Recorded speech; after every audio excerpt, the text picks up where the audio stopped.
BOJ akhirnya mempertahankan tingkat suku bunga acuan di 0,25% dan memberikan isyarat bahwa mereka masih bisa melakukan kenaikan suku bunga dengan catatan dan syarat tertentu. Nah, di sisi lain, kita akan menghadapi data inflasi yang akan tulis di sore hari dari zona Eropa dan di malam hari adalah data inflasi PCE dari Amerika. So, bagaimana outlook selanjutnya? Ini akan kita kupas. Ya, tadi malam kita sudah dapatkan dua data ekonomi dan itu adalah berarti tantangan kedua setelah sebelumnya atau sehari sebelumnya kita dapatkan data job openings yang relatif bisa dibilang relatif lebih lemah ya. Nah, tadi malam kalau kita perhatikan ADP di jam 19.15 kita justru dapat ADP-nya justru menguat teman-teman. Angkanya tidak tanggung-tanggung, dia berada di atas 200-an dan bahkan muncul dengan 233K versus ekspektasinya yang mengharapkan ada cuman di 114K. Nah, lalu kemudian 15 menit berselang ternyata GDP lah yang relatif lebih lemah dari ekspektasi. Yang tadinya dikira akan tetap di 3,0% ternyata muncul dengan 2,8%. Kemarin kalau tidak salah saya sempat menyinggung ada potensi di mana ADP relatif lebih lemah, maka GDP-nya yang akan relatif lebih kuat. Atau sebaliknya, misalkan ADP-nya yang relatif lebih kuat dan GDP-nya yang relatif lebih lemah. Nah, ternyata yang muncul adalah data menunjukkan bahwa ADP-nya lebih kuat, lalu kemudian GDP-nya melemah. Oke, satu sisi teman-teman, kalau kita kaitkan dengan ADP plus NFP yang akan dirilis hari Jumat, saya ingatkan kembali lagi, tidak ada korelasi khusus, tidak ada korelasi yang menunjukkan bahwa mereka sinkron alias kalau misalkan salah satu positif maka yang lainnya akan positif dan satu negatif dia akan negatif. Nah, bisa saja kejadiannya mirip dengan bulan yang lalu, jadi mana keduanya relatif kuat. Tapi juga jangan lupakan ada potensi juga salah satunya kuat ternyata yang lainnya melemah. Nah, ini yang akan kita coba tunggu. Karena data non-farm payroll baru akan dirilis di hari Jumat, justru diperkirakan juga angkanya relatif turun atau kurang lebih lemah lah ya, turun dari dibandingkan dengan data bulan sebelumnya. Nah, tapi dengan data ADP yang tadi malam ternyata menguat, mungkin muncul perkiraan bahwa kita akan juga mendapatkan data tersebut. Jangan lupa loh, kemarin data job openings justru relatif lebih lemah dan itu tercatat sebagai level terendah sejak Januari 2021. Artinya di sini kalau kita konkretkan lagi antara job openings, ADP dan juga data NFP nanti malam atau di hari Jumat malam, kemungkinan saya perkirakan kita akan dapatkan data yang mix atau relatif tidak terlampau kuat tapi juga tidak terlampau lemah. Nah, tapi coba lihat di sini. ADP menunjukkan bahwa pertumbuhan lapangan kerja tetap kuat di bulan Oktober walaupun ada kondisi pemulihan setelah badai. Ya, kita ketahui bersama waktu badai karyawan dirumahkan dan itu berarti otomatis kita asumsikan bahwa ada sedikit pelonjakan dari tingkat pengangguran. Jangan lupakan juga badai pemogokan atau aksi mogok yang salah satunya juga di perusahaan ataupun karyawan-karyawan di Boeing ya, dan ini kelihatannya juga masih akan tetap berlanjut untuk waktu ke depan. Nah, kita tinggal tunggu apakah nanti non-farm payroll hari Jumat itu akan memperhitungkan aksi demo tersebut atau tidak. Nah, di sisi lain terkait dengan GDP yang muncul dengan angka 2,8%, sebetulnya itu adalah satu hal yang bisa dibilang kalau kita expect-nya adalah untuk kebangkitan ataupun penurunan suku bunga, maka seharusnya itu akan menjadikan ekspektasi penurunan suku bunga akan tetap berlanjut. Artinya ya masih cukup optimis karena ada perlambatan di sisi ekonomi. Nah, tapi ternyata tidak sepenuhnya bahwa data tersebut menunjukkan pelemahan. Karena di lain sisi, faktor ataupun kita lihat dari consumer spending-nya yang justru masih lebih kuat. Sehingga kita lihat penurunannya belum berarti apa-apa. Nah, itulah sebabnya kenapa dolar sempat mengalami penguatan. Dan kita lihat juga ternyata emas sempat tersungkur atau sempat turun sampai kurang lebih 2770. Nah, kabar bagusnya teman-teman, peluang ini ternyata lagi-lagi ini persis dengan apa yang kita sampaikan di hari Senin ataupun di video hari Selasa, bahwasannya saat terjadi penurunan pun kelihatannya emas belum akan bergeming, belum akan turun terlalu tajam. Kenapa? Karena masih diliputi oleh faktor ketidakpastian, baik itu sekitar pemilu Amerika, FOMC meeting, atau bahkan seputar geopolitik. Nah, itu yang akan kita lihat untuk beberapa waktu ke depan. Tapi tentunya nanti malam kita akan lihat dari potensi-potensi apa yang bisa terjadi terhadap data ekonomi, karena nanti malam sangat penting inflasi PCE. Nah, sementara itu, kabar bagusnya adalah harga minyak malam rebound. Saya lihat sekarang ini berada di level $69. Kalau kemarin, dia sempat level ke 67, dan kalau kita lihat sepanjang satu minggu terakhir, sebetulnya dia bertahan di level 66. Seperti yang kemarin kita sampaikan juga, dari sisi teknis mungkin kita bicara tentang open gap, lalu kemudian closing gap, Kemudian juga dari sisi fundamental kita bicara dengan dua faktor ketegangan geopolitik yang ternyata tidak ada eskalasi. That means negatif untuk harga minyak, berarti tidak terlalu mencemaskan. Dan yang kedua adalah terkait dengan pelemahan atau lemahnya permintaan dari China. Jadi dua faktor itu jelas yang memenangkan atau menahan kenaikan. Nah, tapi kabar bagusnya adalah OPEC ternyata bersedia untuk menahan diri untuk menunda terkait dengan rencana kenaikan produksi dan diundur selama 1 bulan. Jadi biasanya atau rencana mereka itu adalah kenaikan produksi di bulan Desember. Ternyata mereka undur 1 bulan atau bahkan lebih. Nah, ini kaitannya dengan lemahnya permintaan China. Tapi saya rasa bukan hanya itu.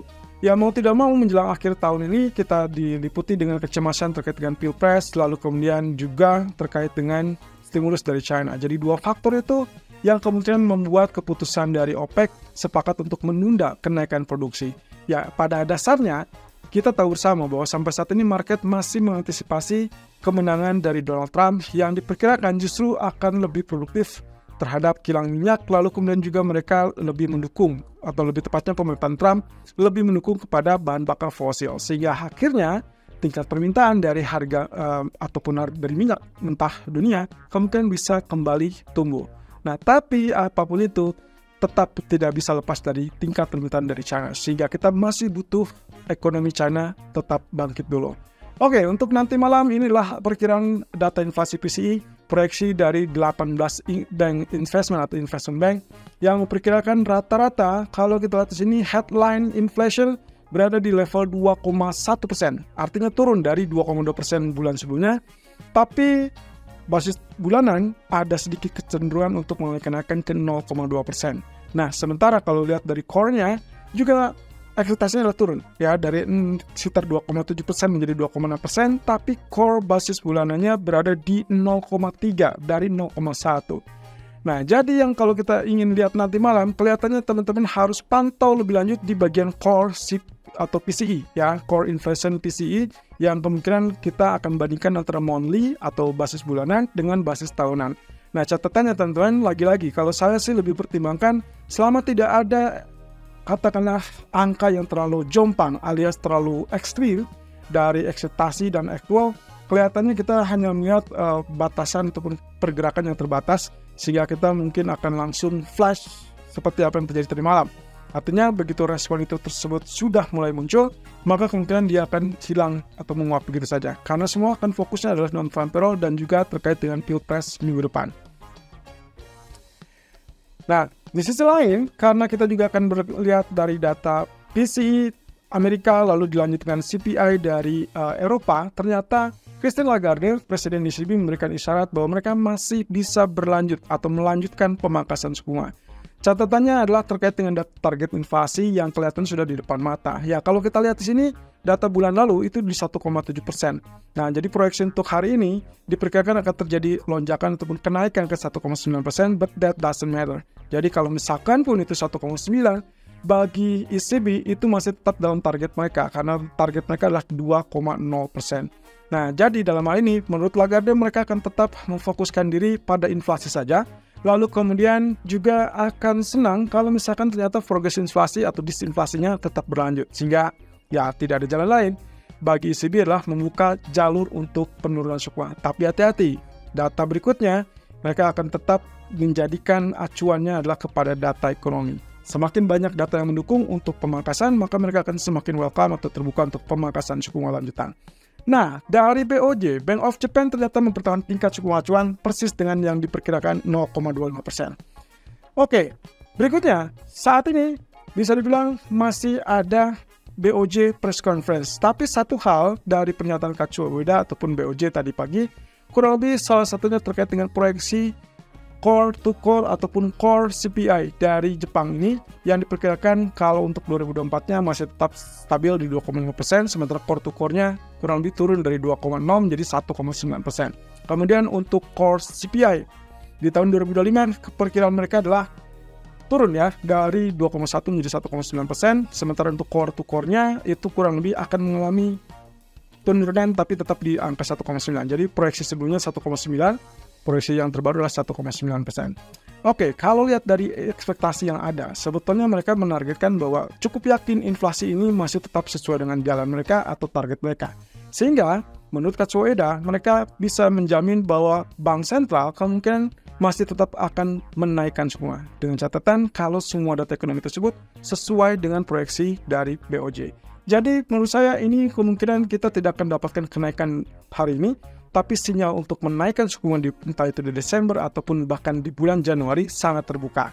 Satu sisi, ada beberapa kekhawatiran terkait dengan melemahnya mata uang yen. Tapi kalau lihat dari statement bahwa mereka menjamin untuk membuka kembali kenaikan suku bunga, kemudian juga kaitannya menyinggung terkait dengan mengawasi atau mencermati pergerakan mata uang dan termasuk imbas atau dampaknya terhadap ekonomi Jepang, maka kesimpulan saya adalah ini adalah warning kemungkinan someday, entah minggu ini atau mungkin minggu depan, kita akan melihat adanya intervensi mata uang karena mereka tidak menaikkan suku bunga. Ini persis dengan apa yang kita sampaikan dari sejak hari Jumat kemarin atau bahkan di hari Senin. Nah, otomatis di sini yang kita tunggu adalah intervensi yang betul-betul nyata, bukan intervensi verbal alias cuma bicara doang, tapi melainkan intervensi nyata. Nah, masalahnya kalau kita lihat dari historinya, maka yang kecenderungan yang paling terbuka adalah melakukan intervensi tersebut di akhir bulan. Dan itu berarti hari ini, teman-teman. Entah di jam apapun atau di sesi apapun bisa saja terjadi. Nah, cuman kalau melihat ke belakang, itu adalah berarti tergantung dari pergerakan yang sporadis ataupun yang spekulasi. Ya, kalau misalkan dulu-dulu kita akan lihat ada kenaikan yang sangat tajam atau drastis, lalu kemudian barulah mereka melakukan intervensi. Yang terakhir, yang seingat saya kurang lebih tahun ini, mereka mengubah aturan tersebut dengan cara yang berbeda, yaitu mereka akan memanfaatkan pelemahan US dollar saat data ekonomi Amerikanya melemah dan menekan US dollar. Sehingga begitu dia ikut turun, maka pelemahan tersebut bisa dimanfaatkan untuk melakukan intervensi sekaligus untuk menekan USD Japanese Yen. Ya, kalau misalkan itu yang masih dipakai, maka kita akan tunggu sampai data nanti malam, karena itu yang akan membuat ataupun menggerakkan market, terutama untuk US dollar. Tapi sebaliknya, teman-teman, hati-hati. Kalau misalkan menguatkan dolar, berarti mungkin intervensi tersebut tidak akan terjadi, dan bahkan dicurigai baru akan dilakukan itu adalah setelah Pilpres Amerika. Ya, ini cukup menarik. Belum pernah terjadi, tapi ya kalaupun misalkan kasusnya adalah mengantisipasi terkait dengan kemenangan Trump, yang berarti penguatan US dollar dan juga obligasi yang lemah, maka kita akan melihat potensinya adalah kenaikan. Sehingga kemungkinan mereka akan mengantisipasi di sana. Tapi apapun itu, tetap berhati-hati dengan segala bentuk yang bisa terjadi. Oke, economic calendar. Perhatikan ekonomi untuk core CPI ataupun CPI dari zona Eropa. CPI tahunan 1,9%, harapannya dari kenaikan dari 1,7%, sementara untuk PCE Amerika kurang lebih ekspektasinya turun 2,6% dari 2,7% basis tahunan, dan nah ini basis bulanan yang saya harus waspadai. 0,3% proyeksinya untuk kenaikan, dan itu adalah naik dari 0,1%. Oke, garis bawahnya adalah kita butuh data yang paling tinggi, teman-teman, yang paling ekstrim, sebisa mungkin jauh lebih tinggi di atas ekspektasi. Artinya, kalau ekspektasinya 0,3%, maka result 0,3 ataupun 0,2% itu tidak akan menjadi penggerak market. Dalam hal ini, penguatan US dollar kemungkinan akan relatif terbatas. Jadi, kalaupun misalkan menginginkan master koreksi tajam atau bahkan pasar saham kembali turun dengan sangat tajam atau bahkan rebound mungkin ya. Tapi yang jelas kalau misalkan ingin menekan hal tersebut dan juga katakanlah menunda penurunan suku bunga minggu depan, maka dia pastikan harus melihat data inflasi ini melonjak jauh lebih tinggi. Perkiraan saya mungkin 0,5% akan sangat wajar daripada 0,3% gitu. Tapi kalau misalkan datanya 0,2%, ya sudah. Berarti pelemahan emas kemungkinan itu hanya bersifat sementara atau terbatas. Nah, ketidakpastian akan tetap membungkus market, kekhawatiran market, sehingga kemungkinan segala sesuatu terkait dengan penurunan itu akan tetap terbatas dan melarikan diri kepada safe haven.